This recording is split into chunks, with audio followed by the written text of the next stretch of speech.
Hello. One big debate within the Tesla community is how you view your remaining battery life.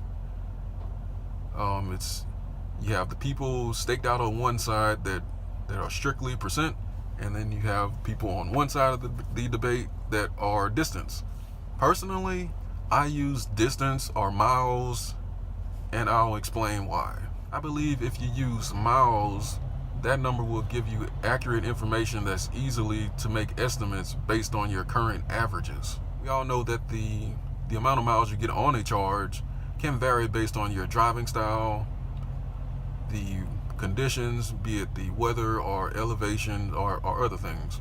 But your driving style and the conditions are going to be reflected in your watt hours per mile.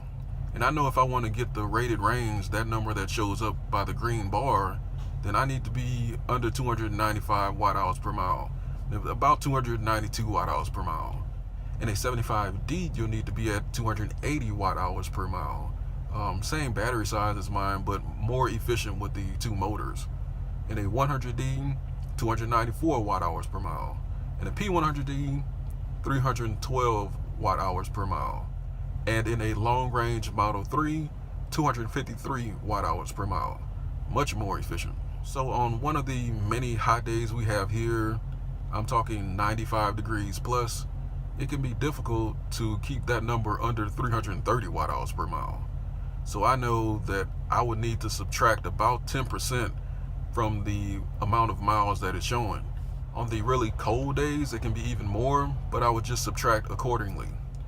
We don't really have any hills here, but if I was driving downhill, or actually if I was just driving slow, then I would have a really low watt hours per mile, and I could just add range to the estimated number that it shows on there.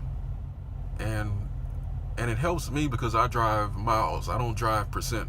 So if I'm using the GPS and it shows how many miles I have to my destination, I could verify it on the car. The percent doesn't really help me. If I wasn't using a GPS, I can just look at the mile markers and I can tell if I can make it to where I want to go. Now the battery percent does give you a good indication of how much you have in the battery, but it doesn't help you determine how much further you can go on that specific percent. And finally, you can kind of look at the little green battery meter, and just by looking at it, you can have a good idea of what the percentage is. And when you use the GPS, it tells you what percent that you will arrive at your destination at. So, as usual, tell me why I'm wrong in the comments, and don't forget to like and subscribe.